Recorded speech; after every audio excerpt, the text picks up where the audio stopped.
جی آصف ڈار. عصمت جہلی صاحب، آپ کہا کہ حکومت صحیح طور پہ چل نہیں رہی اور جمہوریت جو ہے اس کو بھی کچھ ایسے لگتا ہے کہ خطرات لاحق ہیں، کیونکہ آپ نے کہا کہ آپ کسی بھی ایسے اقدام کی حمایت نہیں کریں گے جو ایکسٹرا آئین کے اس میں ہو. تو کیا آپ یہ سمجھتے ہیں کہ آپ کوئی فوج آ رہی ہے پاکستان میں یا کوئی ایسی صورتحال بن رہی ہے کہ کوئی خدا نخواستہ کوئی بوٹوں کی آواز بھی آ رہی ہے؟ کیونکہ حکومت بھی اگر نہیں چل رہی تو کچھ کسی کو تو نکالنا ہوگا. تو کیا سمجھتے ہیں؟ دیکھیں، بات یہ ہے کہ میں نہیں سمجھتی کہ اب جو بوٹ ہیں اس طرح سے آتے ہیں جیسے کہ 60s میں اور 80s میں آتے رہے ہیں، مگر بوٹ پیچھے رہ کے کچھ شکلیں سامنے ضرور لاتے ہیں. اور اگر ایسا بھی ہوا اور یہ آئین کے برخلاف ہوا اور لوگوں کو تھرسٹ کیا گیا ہمارے اوپر اور ایک نیا سسٹم ہمارے اوپر مسلط کیا گیا، تو بالکل میں سمجھتی ہوں کہ بار ایسوسیشن صرف سپریم کورٹ نہیں، باقی سب بھی اس کی مخالفت کریں گی اور اس کے خلاف ضرور ایجیٹیٹ کریں گی. جی شاہ.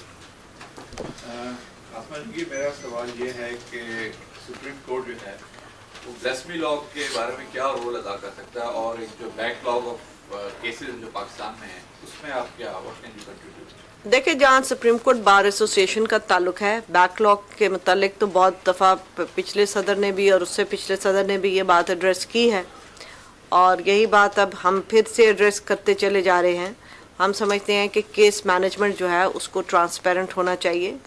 کیس مینجمنٹ اس طریقے سے ہونی چاہیے کہ ایک کیس کے اوپر اگر ہم 4 مہینے لگا دیں اور باقی کیسز جو ہیں وہ بالکل ہی نہ لیے جائیں تو اس کا تاثر صحیح نہیں ہوتا، بیکاز عام لیٹیگنٹ جو ہے وہ تھک جاتا ہے، اور وکیل ہم خود بھی تھک جاتے ہیں کہ ہم 4 دفعہ کیس پریپیئر کریں اور پھر ہمیں 5ویں دفعہ بھی نہ سنا جائے تو 6ٹھی دفعہ یقین کریں ہم وہ کتاب نہیں پڑھتے ہیں. تو اس لیے ہم کیس مینجمنٹ کے اوپر ہماری بڑی ایمفیسس ہے اور ہم اس ایمفیسس کو رکھیں گے، یہ ہماری پرائرٹی ہے. اور جو میں نے الیکشن لڑا تھا اس میں بھی یہ جو میں نے خط لکھا تھا کہ میرا یہ ایجنڈا ہوگا، اس میں بھی یہ میرا ایک ایمفیسس رہے گا. اور ہماری ایک بڑی اچھی بات کی ہماری ایک خاتون وکیل جو سپریم کورٹ کی ہیں، انہوں نے کہا کہ آپ کو مانگنا ہے transparency from the time of institution to the time of judgement. So that is what we want out of the case management. Roster میں کتنے لوگ ہیں، ہم نے یہ بھی دیکھا ہے کہ راسٹروم میں جب ہم آرگیو کر رہے تھے کیس تو ایک ان کنیکٹڈ وکیل کھڑے ہو کے بات کرنا شروع کر دیتے ہیں تو ان کی بات سنی جاتی ہے، اور وہ پھر تاثر بڑا غلط پڑتا ہے کہ شاید کچھ وکلا ایسے ہیں جو کہ جب جی چاہے کھڑے ہو کے ان کنیکٹڈ میٹرز میں بھی اپنی اوپینین اور اپنی آرگیومنٹس دے سکتے ہیں، جبکہ جو کنیکٹڈ وکیل ہے وہ پرے ہو کے کھڑا رہتا ہے. تو یہ جو چیزیں ہیں، یہ ڈیکورم جو ہے اس کو کچھ نظر ثانی کی ضرورت ہے. جہاں تک آپ نے بلاسفیمی لاء کا تعلق بات کی ہے، سپریم کورٹ بار ایسوسیشن کا تو آپ کو پتہ ہے کہ اس کے اوپر کوئی پوزیشن نہیں ہے، اور میں وہی position supreme court bar association سے لے سکتی ہوں جو کہ میرے ممبران کی پوزیشن ہو. جہاں تک میرا اپنا پرسنل تعلق ہے وہ آج سے نہیں کئی سالوں سے ہے. میں سمجھتی ہوں یہ لاء کو مس یوز کیا گیا ہے، اس کے اوپر نظر ثانی کی ضرورت ہے، اس کے اوپر ایک کمیٹی بٹھانے کی ضرورت ہے. اور جو لوگ اب جب تک اس کا فیصلہ نہیں ہوتا کہ اس قانون کا کیا کیا جائے گا، میں سمجھتی ہوں تب تک یہ ایک ضروری بات ہے کہ ایسے ایکیوز جو کہ بلاسفیمی کے ہوں ان کی ٹرائل ہائی کورٹ میں ہو، کیونکہ سیشن جج کے پاس وہ لوازمات نہیں ہوتے، پروٹیکشن نہیں ہوتی ہے کہ میں انہیں کہہ دوں کہ اور ان کے اوپر الزام لگاؤں کہ وہ یہ ججمنٹ کیسے دیتے ہیں اور کیسے نہیں دیتے ہیں. انسان جو ہوتا ہے اس کی اپنی زندگی بھی ایک بڑی امپورٹنٹ چیز ہوتی ہے. تو ان کی ٹرائل تب تک ہائی کورٹ میں ہو، اس کی انویسٹیگیشن جو ہے سپیریئر پولیس آفیسر کرے. اور میں یہ سمجھتی ہوں کہ جو جھوٹے الزام لگاتے ہیں ان کی بھی کوئی پنشمنٹ کا تعین ہونا چاہیے. جی اظہر جاوید. خاتون ہے، نسلی اقلیت تھی خاتون، ابھی اس کے جی میں نے دیکھا جی اظہر جاوید صاحب. یہ ابھی پھانسی نے بھی اپیل ہے، اپیل ہے اس کے لیے، اس کے لیے اپیل ہے، میں دیکھوں ضرور. پریزیڈنٹ نے اس کی رپورٹ بھی مانگی ہے. ہاں جی بالکل. جی فرمائیے. اظہر جاوید، دنیا ٹی وی سے. میڈم آپ نے ابھی بات کی رول آف لاء کی اور یہ جو ساری فوجیوں کی بھی بات ہوئی، لیکن ہم دیکھتے ہیں کہ ایک جمہوری حکومت آتی ہے اور ایک ایسا شخص جس نے 2 دفعہ آئین توڑا اس کو گارڈ آف آنر دے کے رخصت بھی کیا جاتا ہے اور ابھی تک اس کے خلاف کوئی کارروائی بھی نہیں ہوتی. کیا یہ ایک اچھا میسج ہوتا ہے ہمارے جو فوجی رولرز جو ایک تمنا بھی رکھتے ہیں, ہو سکتا ہے کئی بریگیڈیئر کئی جنرلز اگلے 10 سال کی پلاننگ کیے ہوں, ان کو یہ کیسا میسج اور کیا سمجھتے ہیں کہ پرویز مشرف کے خلاف کارروائی ہونی چاہیے تھی؟ اور نمبر 2, کیا ایک جمہوری حکومت کی طرف سے ایک آرمی چیف کو 3 سال کی ایکسٹینشن ایک جمہوری حکومت کو سوٹ دیتی ہے, زیب دیتی ہے؟ آپ کو پتا ہے میرا تو بیان اس کے اوپر تب بھی تھا اور شاید واحد بیان تھا پاکستان میں کہ یہ ایکسٹینشن نہیں دینی چاہیے تھی. میں نے تو اس کے اگلے دن ہی دیا تھا, میرا نہیں خیال کسی اور نے یہ بیان دیا. تو میں نہیں سمجھتی جیسے اگر ایک سیکٹری کو نہیں دیتے سول بیوروکریسی میں تو پھر ان کو کیسے دینی چاہیے؟ یہ کوئی آسمان سے تو نہیں اترے ہوئے.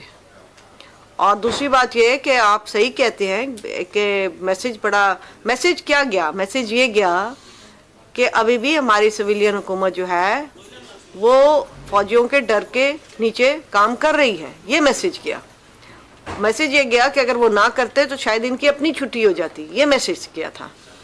اور دوسری بات یہ ہے کہ دیکھیے, میں آپ کو جہاں جنرل مشرف کا تعلق ہے, میں آپ کو پہلے ایک چھوٹی سی بات یہ کہہ دوں کہ میں نے کبھی کوئی چیز پرسنل نہیں لی. ہم نے یہ سیکھا اپنے والد صاحب سے. ہماری جدوجہد یا لڑائی جو ہے وہ آئیڈیاز کے خلاف ہے, پولیٹیکل ریالٹیز کے خلاف ہے, کسی انسان کے خلاف نہیں ہے. مگر جہاں تک جنرل مشرف صاحب نے ان کا جو ہاتھ ہے مفتی کے مرڈر کا, میرا خیال ہے کہ اس میں کیوں امپیونٹی ان کو ملے؟ اگر کسی اور کو نہیں ملتی, ان کو کیوں امپیونٹی ملے؟ باقی یہ ہے کہ پھر بھگتے جیسے ہم سب بھگتتے ہیں. ان کو بھی رول آف لا, ان کو بھی ڈیو پروسیس ملنا چاہیے. میں یہ نہیں کہتی کہ پکڑ کے ایک دم ایک کینگرو کورٹ کے تھرو ہو. میں تو ڈیو پروسیس کے حق میں ہوں, سسٹم کے تھرو ہو. باقی یہاں پہ بہت سارے لوگ کہتے ہیں ٹریزن کی بات کرتے ہیں. میں معذرت کے ساتھ میں ٹریزن سے بہت تنگ ہوں, کیونکہ میری کچھ اپنی حالات ایسے رہے ہیں کہ میں بچپن سے دیکھ رہی ہوں کہ ہر شریف انسان کو ٹریزن پہ رکھا گیا ہے. تو ان کو شریف نہ بنائیں.